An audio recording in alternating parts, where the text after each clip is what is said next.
Welcome to today's episode of the Beautifully Intentional podcast. In today's episode, actually for the whole month of October, I'm going to be doing a marriage series. I did a poll on my Instagram of what kind of episodes you guys would want to hear, and marriage topics was one of the highest. And so I figured since it's October and it's me and Dustin's anniversary month, I figured I would just dive as deep as I possibly can into my perspective of what marriage was as from like a child, like growing up, and our hardest season in our marriage and what I've learned about marriage. And then we're going to do a Q&A with me and Dustin and have some questions that you guys had specifically for us. So in today's episode, I'm going to be talking about my perspective of childhood, or my perspective of marriage as a child before getting married. Okay, so let's listen in. Welcome to the Beautifully Intentional podcast, where I share stories to encourage you to live a more intentional life. Whether it's in your motherhood journey, your friendships, your 9-to-5 job, or pursuing just radical dreams. I believe that sometimes we can just get stuck in the mundane craziness of life, and all it takes is one encouraging word to give us hope to live for something greater. I share stories of living intentional through the simple things like self-care, clean spaces, parenthood, and going after your dreams. My hope is that at the end of every episode, there's a fire set deep within your soul that says, I can do this, and that maybe today is your day to find the beauty in the things that go unnoticed and start living a more intentional life. This is Cassandra Lau, and welcome to Beautifully Intentional. Okay, so let's start with my perception of marriage from a child. Okay. My mom was a teen mom twice. So she had me and my sister as a teenager, and then she had my two younger siblings in her early 20s. My parents were married when they had me, but divorced in the first few years. So my example for marriage at a young age was kind of a mess. I mean, my dad would come around for the first few years, but there was also random boyfriends that would come in and out. My little brother's dad was kind of in and out for several years. So it was all very confusing for a child. I think by the age 5, I knew that okay, my parents are divorced. Like some kids have a mom and dad. I just have a mom. So we grew up, say like on Father's Day at school, still making the craft, but just putting my mom's name on it, things like that. And honestly, I don't really remember being sad. I don't remember it being a sad thing. I just simply didn't know any different. I mean, statistically, half of you listening grew up in a single parent or a divorced home. So it wasn't like I was a minority in school necessarily. However, all of my friends came from a 2-parent home with lots of structure. Meanwhile, my mom was dating while I was in my younger elementary years. Once I knew that my dad was for sure out of the picture, it had been a few years since I saw him, my mom was out there in the dating world. Bless her heart, because she just so badly wanted us to have a stable father in our lives. It's why she put herself out there and dated. I mean, I think she truly wanted to be happy too, but I know that as a kid, I knew that when she was dating, she was doing it because she was trying to find us a father figure, She had mentioned it so many times, I just want you guys to have a father. I'm just trying to find somebody that can make our family whole, And kudos to the dudes who gave her a shot, honestly, because she was 24, single mom, 4 kids. So yeah, I mean, kudos to those guys. However, they were some characters, that would come in and out of our home, and there's something to be noted because I mean, I remember her dating this guy from the Renaissance Fair who literally came into our house one time with the full-on period piece outfit and played the didgeridoo in our bathtub. What? As a kid, what? She got a flat tire once on the side of the freeway. Next thing you know, the AAA guys at our house for dinner. She would just have guys come over that, random guys that she had met. I don't know where she met them. And they would knock on the door. If me and my sister answered the door, and they would ask if my mom was home, we would just say no and slam the door, and then literally never tell my mom that they even knocked on the door. Hours would go by, and then my mom would come yelling at us like, did you guys seriously tell him I wasn't home? I've been sitting here waiting. And we were like, well, yeah, we did. So sorry, So yeah, she dated some characters. And although they were characters, I never felt unsafe by the people that she brought around. And I am super lucky, and I consider myself super blessed that none of them were like physically or like abusive, or anyway, I've never had any, they were safe people.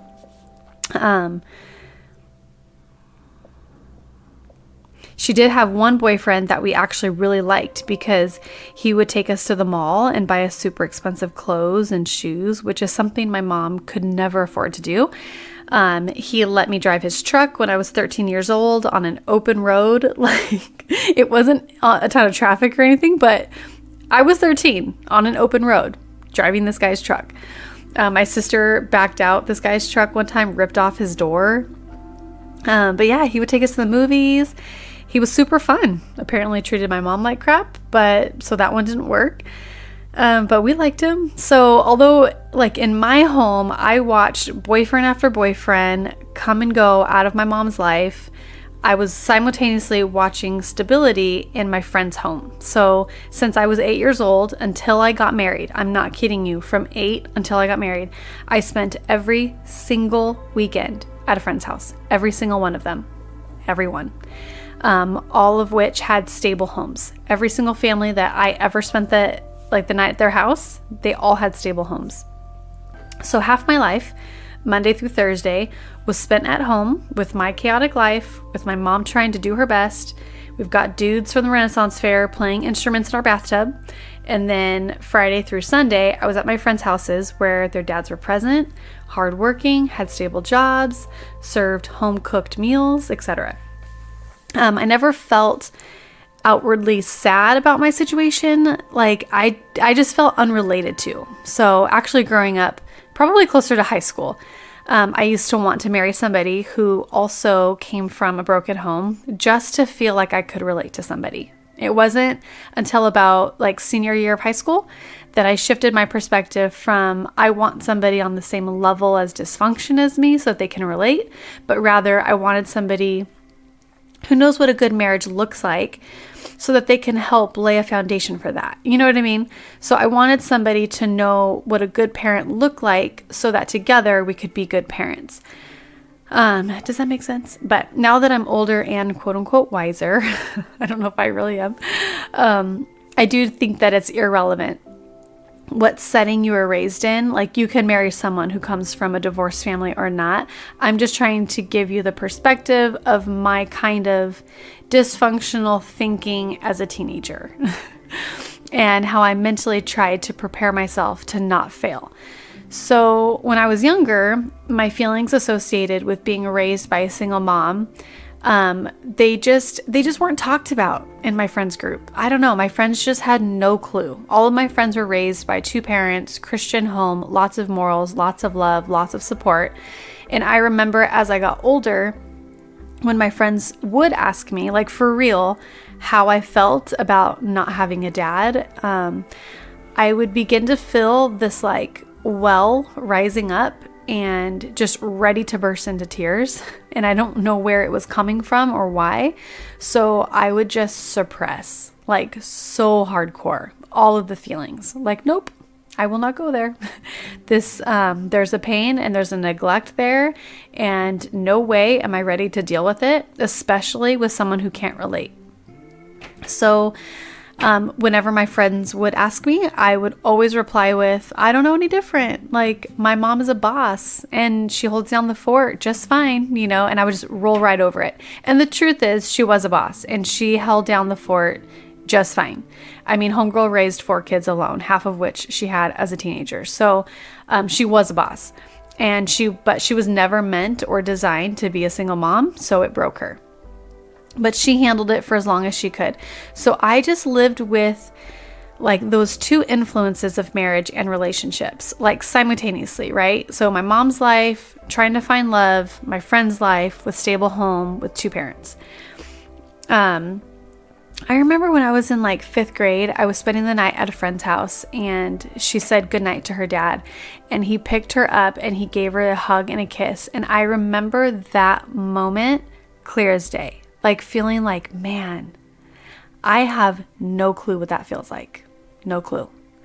And I remember then I took a mental note of what I wanted for my life, like for my marriage and for my kids. And that was a 2-parent home, a beautiful marriage, like whatever that looked like. I just cared deeply about it. Like I witnessed that happen. I witnessed that level of affection and love and care. And it was just something that I wanted. I was like, that, I don't have that. And I want that. So anyway, I cared deeply about it. I could only look at my friend's parents for what marriage was supposed to look like because they were the best example until those parents started going through a divorce. Like I remember when my really good friend, who I spent years with her family, amazing people, amazing marriage, and they were going through a divorce when I was in high school. And I'm like, wait, what? Like, no, that can't happen. They are quote unquote happy. That can't happen.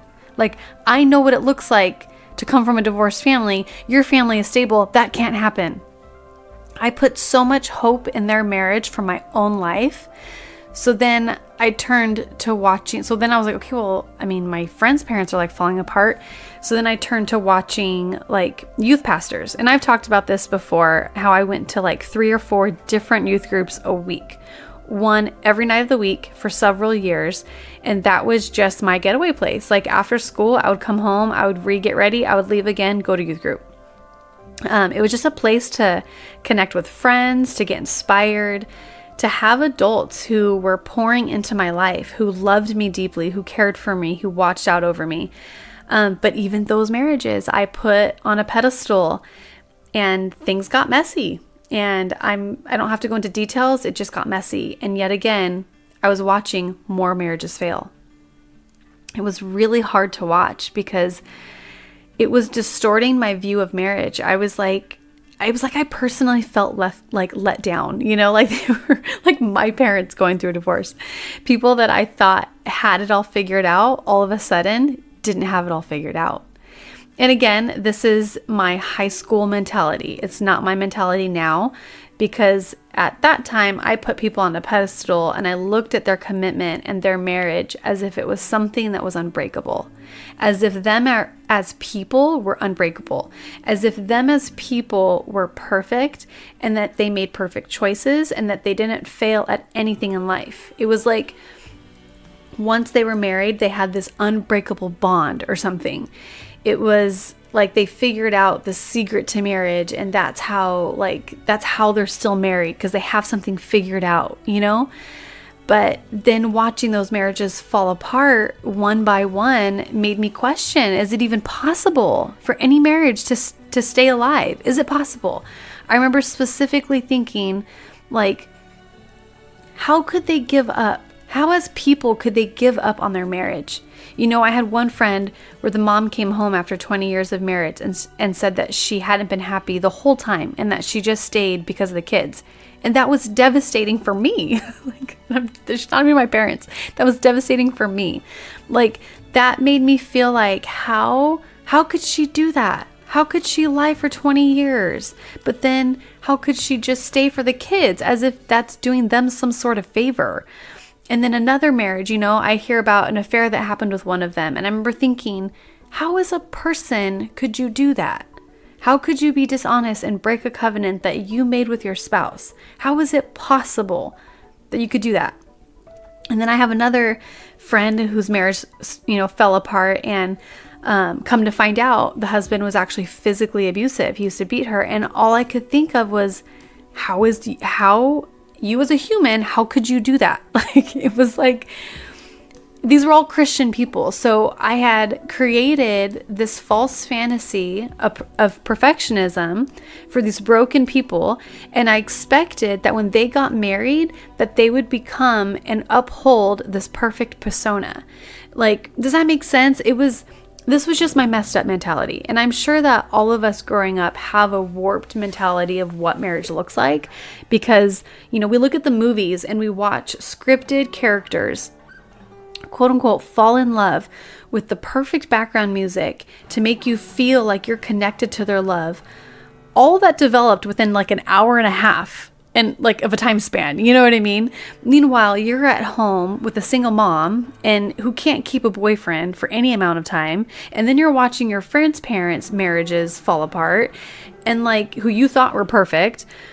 And it's just normal that as a teenager, you're going to have a warped perspective of what marriage really is, because it's just immaturity and like lack of life experience. You know what I mean? So anyways, all of these things were playing a toll on like my perception of marriage and what was possible. So like I had been graduated from high school and I was working at B of A, and there was this customer that used to always come in, and he was married. We all knew he was married, and he was constantly hitting on me. Not just me, a bunch of the personal bankers and tellers and stuff, but he was hitting on me, always asking me out, just vulgar. And all I could say to him was like, he literally found me in a parking lot once, followed me to my car and like begging me to go out with him. And all I could say was like, your actions, I'm literally yelling him in the parking lot, like, your actions, you being disloyal and dishonest to your wife, those actions will send you straight to hell. Like, I was ruthless. I was so mean. And right, like, he deserved it. He deserved some attitude, like, absolutely. Like, what he did was unacceptable and inexcusable. However, like, I expected that if you were married, then your behavior was perfect. And that's how you make a marriage work, is by behaving perfectly. Because when I was a kid and I grew up seeing, 2-parent homes, and I was watching those marriages, I never heard them fight. I never heard them disagree. I never heard of any issues, which now as an adult, like, of course I didn't hear about their problems. They weren't my parents. And even if they were, I was a child. But again, I'm just trying to create the perspective for you that I grew up with, the two drastically different examples, in that, like, I thought that marriages that were working, they were working because they were perfect people. Does that make sense?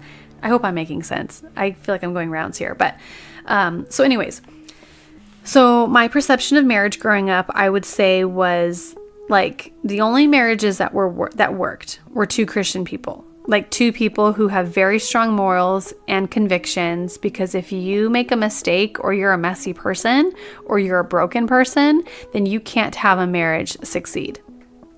But the only marriages that work were for those who were whole, healed people, healed from all their junk.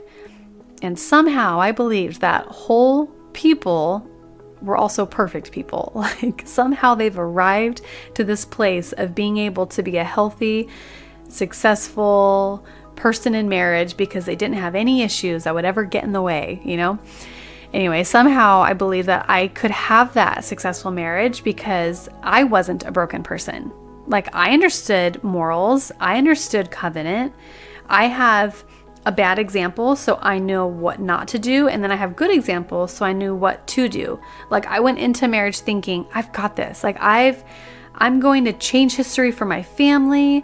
I'm going to show my kids what a successful marriage is. I went into marriage thinking, I have this whole thing figured out. Like, boy, did I have a rude awakening. That rude awakening is going to be for next week's episode. So tune in if you want to hear, like, if you don't want to miss out on the worst season of my entire life. But just, that was, you thought my childhood was bad. Just wait till next week's season of life. That was bad. But so just for today, I want to leave you with this today, that there is no such thing as a perfect marriage. If you find yourself looking for a perfect marriage, you're never going to find it. If you think that you're the only one struggling in your marriage, you are not alone. Every single marriage consists of two broken people who are in need of healing. And I'll get into more encouragement on this topic specifically in upcoming episodes. But for today, if you feel like your marriage is in shambles, you are not alone. And if your marriage is not in shambles, if you have come to a place of healing, then share that ointment. Like, share that healing balm. Speak hope and encouragement into the marriages around you, because there is such an attack on marriages, especially I believe in the church, because there is a false expectation of what a marriage is supposed to look like in the church. Meanwhile, all those marriages that are in the church consists of two people that are in need of a savior and that are in need of healing. And I don't believe that every single person is walking around in brokenness, but we've all come from a place of brokenness. So if you're not currently in that state of brokenness, that means if you've come from the place of brokenness, then you have healing. And when you have healing, we have a personal responsibility, and I don't want to say responsibility, but it should be like a joy to us to offer to people what we've learned, right? Like, when you find healing, it's a privilege to be in the place of encouragement for another human being who's also broken, who has walked through something that you may have walked through. You know what I mean? So anyway, this was just a quick episode just to kind of lay the foundation for you of what my perspective of marriages was growing up as a kid, because next week I'm going to get into what me and Dustin's marriage looked like in the beginning, because I was a child basically when I got married. I had just turned 20, so I had a lot of learning to do. So tune in next week and we will see you then.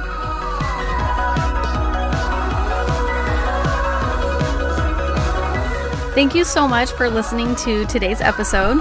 I hope that you found this episode inspiring or encouraging and just life-giving. And as always, I appreciate any and all positive feedback, keynote positive feedback.